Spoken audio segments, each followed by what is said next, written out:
Daily কামাই daily খাই, আমি উমরায় চলে গেলে ঘর চলবে কি দিয়া? তো শিল্পপতি বলছে শুধু তোর খরচ দিব না, তোর ঘরের খরচে দিব, চল তুই। তো বাধ্য হয়েছে যাইতে। উমরার থেকে যখন ফিরত আসতেছেন, যেদিন ফিরত আসবেন গাড়িতে উঠবে, এয়ারপোর্টের দিকে রওনা হবে, তো বলছে মালিক 2 রাকাত নামাজ পড়ে নিতে চাই। আবার জীবনে আসা হয় কি না হয় জানি না, তো বলছে পড়া নেই। প্রথম রাকাত পুরা করছে, দ্বিতীয় রাকাতে যখন দ্বিতীয় সেজদায় গেছে আর ওঠে না, লম্বা সময় চলে গেছে, ওঠে না। শরীরে যখন হাত দিছে তো দেখে আর দুনিয়াতে নাই, চলে গেছে। তো শিল্পপতি ভাবতেছে মৌতটা আমার হলো না কেন, ওর হলো কেন? বিদায় ডাকবে, লুকাবে, তারপরে আল্লাহ বলবে কানে কানে বলে দাও ইনতালিকু ইলাল জান্নাতি বিগাইরি হিসাব ওয়ালা কিতাব, জান্নাতে চলে যাও তোমরা, না হিসাব না কিতাব। দারিদ্র তো আল্লাহকে পাওয়ার জন্যই দিচ্ছেন। আজকে যারা দরিদ্র না, বড় গরিব না, ধনী, হয় হয় হয়, তাইলে কোনদিন দারিদ্রতা যদি আল্লাহকে পাওয়ার জন্য না হইতো, তাইলে কোনদিন হাদিসে এই কথা আসতো না যে আল্লাহ বলবে ধনীদেরকে দেখায় তুমি 500 বছর জান্নাতের নেয়ামত ভোগ করো। কেননা ধনীরা তোমাদেরকে দেখায় ভোগ করছে। বহুত লোক এখানে হইতে পারে এরকম আছে প্যান্ডামিকের কারণে, প্যান্ডামিক বোঝেন? মনে হয় বোঝেন নাই। করোনার কারণে, করোনার বিপর্যয়ের কারণে গত 2টা ঈদ গেছে, বহুত কামরাঙ্গীরচরে লোক এরকম পাওয়া যাবে যে চোখের পানি ঝরছে কিন্তু সন্তানের সামনে ঝরায় নাই। মা হয়তো ঝরছে, কোনো মতে আঁচল দিয়ে মুছা নিছে, সন্তানকে জানতে দেয় নাই। বাবা হয়তো অন্তরালে যে চোখের পানি ঝরাইছে। ঈদের ভিতরে একটা নতুন কাপড় বাচ্চাদেরকে দিতে পারে নাই। কুরবানি ঈদ গেছে, হয়তো এমনও হয়েছে যে 1 কেজি গোস্ত কোথার থেকে আয়না সন্তানের মুখে উঠাইতে পারে নাই। ঠিক না? হবে কামরাঙ্গীরচরে এরকম লোক? না হবে না? সবাই বাড়িওয়ালা? না না না না, আমি জানি বাংলাদেশ সম্বন্ধে আমার ধারণা আছে, এরকম লোক হবে বাংলাদেশে হাজারো। আল্লাহ তাইলে এই গুরবত দারিদ্রতা যদি আল্লাহকে পাওয়ার জন্য না হতো, তাইলে এই বিনিময় কোনোদিন রাখা হতো না যে তুমি ধনীদেরকে দেখায় জান্নাতের নেয়ামত 500 বছর ভোগ করবে। 500 বছর না। কামরাঙ্গীরচরেও কিছু দোকান আছে, রিক্সাওয়ালা সামনে দিয়ে যায় আর মনের ভিতরে আগুন জ্বলতে থাকে, আর কখনো কখনো অভিযোগও আল্লাহর বিরুদ্ধে করতে থাকে যে আল্লাহ আজ পর্যন্ত তো এতটুকু পয়সা দিল না যে এই দোকানটায় ঢুকি আর এখানে কি তৈরি হয়, কমসে কম একটা আইটেম হলেও খাই বা একটা আইটেম হলেও বাড়িতে নেওয়া যায়। এরকম দোকান নাই কামরাঙ্গীরচরে? আপনাদের এই মার্কেটেই আছে। ফাস্ট ফুড যেখানে বিক্রি করে, ভালো ভালো নামি দামি হোটেল যেগুলো বিকালে চালু হয়, রাত্র 1টা-1:30 পর্যন্ত চলে, গ্রিল সিরিল বার্গার সার্গার, কত রকমের আইটেমের খাওয়া, ঠিক না? হাজারো ভ্যানওয়ালা ডেলি যায়, আর মাঝে মাঝে দেখে এরকম কোন ক্যামেরা আসে নাই যে ওটা স্ন্যাপ নেওয়া যায়। স্ন্যাপ, স্ন্যাপ বুঝেন? চিত্র নেওয়া যায় যে ওই সময় ওর দিলের ভিতরে কি বলতে থাকে, কেননা ওর ঘরের বাচ্চারাও মনে চায় যে এই খাওয়া খাই, ঠিক না? ওর দিলের অবস্থা কি হয়? এই জন্য দারিদ্র তো আল্লাহকে পাওয়ার জন্য, তাই না? আল্লাহ এত বড় পুরস্কার কোনোদিন রাখতেন না যে তুমি 500 বছর ভোগ করবে। ধনীরা দেখতে থাকবে গ্লাসের এই দিক থেকে, তুমি থাকবে ওই পারে, এরা থাকবে এই পারে। তুমি খাবে বার্গার, তুমি খাবে মুরগি ফ্রাই, তুমি খাবে গ্রিল। ওটা জান্নাতের গ্রিল, দুনিয়ার গ্রিল না। জান্নাতের গ্রিল, জান্নাতের। 500 বছর দেখায় দেখায় খাবে, আর গরিতে টাইমে মরতে থাকবে। যেদিন 500 বছর ওকে হবে, হাদিসের শব্দ এইটাই, তামাত্তারুল 500 আম হাত্তা ইয়াদখুলাল আগনিয়া।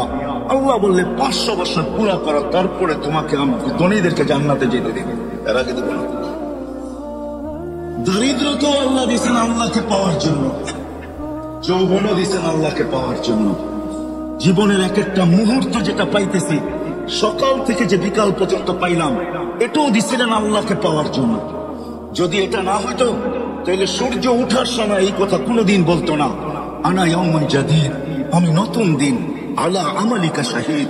ও কামরাঙ্গীরচরের মানুষ, আনা ইয়াউমুন জাদীদ, আমি নতুন দিন, আলা আমালিকা শাহীদ, তোর কর্মের উপরে আমি সাক্ষী। ফাগতানিম, সুবর্ণ সুযোগ মনে কর। লান আউদ ফি হায়াতিকা আবাদা, হতে পারে আর কোনোদিন আমি তোর জীবনে উদিত নাও হতে পারি। সকাল থেকে সন্ধ্যা পাওয়া এটাও আল্লাহকে পাওয়ার জন্য, নাইলে সূর্য এই কথা বলতে বলতে উঠতো না কোনোদিন। তাইলে আল্লাহর রাসূল চিৎকার দিয়ে এই সতর্কতা কোনোদিন করতেন না, ইদা আসবাহতা ফালা তানতাযিরিল মাসা, সকাল মিলল তো সন্ধ্যার অপেক্ষা করো না। ওয়া ইদা আমসাইতা ফালা তানতাযিরিস সাবা, সন্ধ্যা মিলল তো সকালের অপেক্ষা করো না। বললো কি করব? বলে বাদিরু বিল আমাল, আল্লাহকে পাওয়ার জন্য দৌড় লাগাইতে থাকো। দৌড়, ফাফিরু ইলাল্লাহ, দৌড়াও আল্লাহর দিকে। কেননা তোমার সব কিছু, ঝুপড়িওয়ালার ঝুপড়িও, অট্টালিকাওয়ালার অট্টালিকাও, রাজার রাজত্ব, প্রত্যেক ব্যক্তিকে যা কিছু দিচ্ছেন সব আল্লাহকে পাওয়ার জন্য। আল্লাহকে পাওয়ার জন্য যদি না হতো তাহলে এই কথা কোনোদিন আসতো না। যার দুটা মেয়ে আছে সে তাদেরকে সঠিক শিক্ষা দিল, সঠিক পাত্রে তাকে অর্পণ করলো, তো আল্লাহর রাসূল বলতেছে আমি তোমাকে জান্নাত রেখা দিতেছি। এই কথা কোনোদিন বলা হইতো না সন্তানও আল্লাহকে পাওয়ার জন্য। এই কথা কোনোদিন বলা হইতো না তাইলে যে ইদা মাতাল ইনসান ইনকাতা আনহু আমালুহু ইল্লা তালাস, এই কথা কোনোদিন হইতো না বলা যে মানুষ যখন মারা যায় আমলের সমস্ত সেক্টর খাতা বন্ধ হয়ে যায়, কিন্তু তিনটা কোনোদিন বন্ধ হয় না। ওয়ালাদুন সালিহুন ইয়াদউ লাহ, নেক সন্তান যে মা বাবার জন্য হাত উঠায় দোয়া করে। আমার আল্লাহ এটাও কোনোদিন বলতেন না যখন হাত উঠায় তো আল্লাহ বলে দুনিয়াওয়ালা দেখতে পারে যে উপরে চাঁদ আছে, দুনিয়াওয়ালা দেখতে পারে উপরে আকাশ আছে, দুনিয়াওয়ালা দেখতে পারে যে উপরে আকাশ আছে, দুনিয়াওয়ালা দেখতে পারে উপরে সামিয়ানা আছে, দুনিয়াওয়ালা দেখতে পারে দুনিয়া ছাদ আছে, দুনিয়াওয়ালা দেখতে পারে ঘরের অন্ধকারে আছে। আল্লাহ বলে হাত উঠাইতে দেরি, ফালা হিজাবা বাইনি ওয়া বাইনা, এর মাঝে আমার মাঝে কোনো পর্দাই থাকে না, সবগুলোকে আমি ডিলিট করে দিই, সব পর্দাকে আমি সরায় দিই। তাহলে কোনোদিন এই কথা বলা হতো না। আমি বুঝাইতে পারতেছি কিনা জানি না, কেননা আমার কাছে সুর নাই, আমি কোথেকে আপনাদেরকে সুর দিয়া বুঝাবো।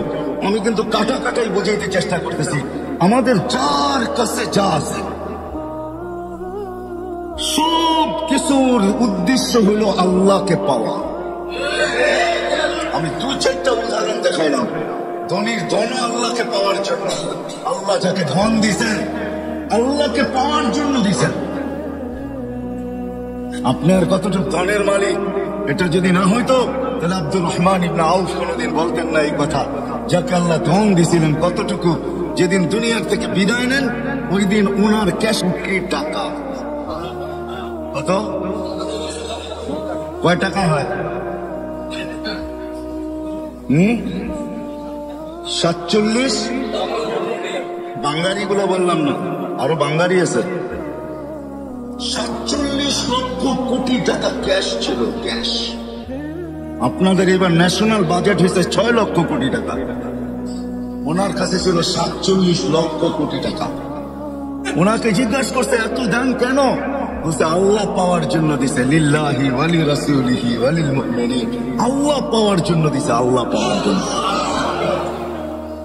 আরে আমার কাছে যদি সামর্থ্য থাকতো তাহলে আমি ওই লোককে এখানে নিয়ে আসতাম। আমার কাছে সামর্থ্য নাই, বড় অ্যাবিলিটি লাগবে, তাইলে তাকে হয়তো নিয়ে আসা যেতে পারে। এক শিল্পপতিকে সে 3 রাত্র স্বপ্নে দেখছেন যে অমুক ফলওয়ালাকে উমরা করো, অমুক ফলওয়ালাকে উমরা করো। প্রথম দিন দ্বিতীয় দিন সে পুরোক্ষেপ করে নাই যে হয়তো এটা এমনি দেখতেছি, তো তৃতীয় দিন বড় কঠোর ভাবে দেখছেন, কঠোরতার সাথে স্বপ্ন সামনে আসছে যে তুই করাবি কি করাবি না বল। তো সে ঘুমের থেকে উঠছে, কোন মতে তার নাম্বার জোগাড় করছে, করে তাকে ফোন দিছে তোমাকে আমি উমরা করাইতে চাই। সে একটা অট্ট হাসি দিয়া বলছে যে আমি তো নামাজই পড়ি না, আমি আবার কি উমরা করবো, আমি তো মসজিদই চিনি না, উমরা আবার কি করবো আমি। তো সে বলছে আমি অবশ্যই তোকে করাবো, পুরা কাহিনী খুলে বলছে।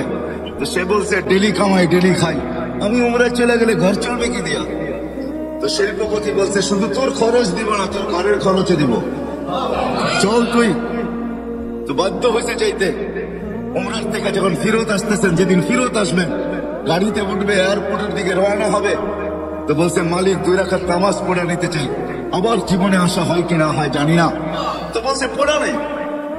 প্রথম রাকাত পুরা করছে, দ্বিতীয় রাকাতে যখন দ্বিতীয় সেজদায় গেছে আর ওঠে না, লম্বা সময় চলে গেছে, ওঠে না। শরীরে যখন হাত দিছে তো দেখে আর দুনিয়াতে নাই, চলে গেছে।